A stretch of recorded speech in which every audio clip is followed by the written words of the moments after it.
গল্পের নাম সমুদ্রের আবির্ভাব। সমুদ্রের গভীর নীল জলে লিলিকা নামে এক সুন্দর জলপরী থাকত। এক সকাল সূর্য উদ্দেশ্যে সোনালি রোদের ভাসতে শুরু করে, আর লিলিকা জলের ওপরে উঠে সন্ধান করছিল নতুন শব্দের খোঁজে। তারপর হঠাৎ একটি ছোট্ট নৌকা দুলতে দুলতে ডুবে যেতে শুরু করলো, কারণ মাঝি বিপদে পড়ে গিয়েছিল।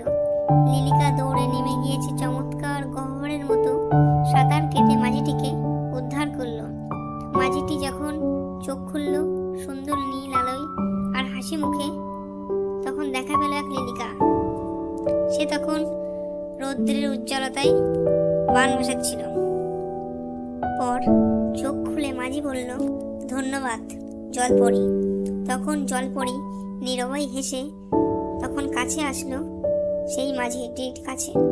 তার চুলগুলো জলের মতো বিক্ষিপ্ত, আর চোখের ভেতর যত বেরোহীন সমুদ্রের গল্প। পরে মাঝি সারাদিন তিনি ও লিলিকা একসাথে কঠিন ঢেউয়ের সুরে গান গাইল, আর সেই গান থেকে জন্ম নিল নতুন বন্ধুত্ব।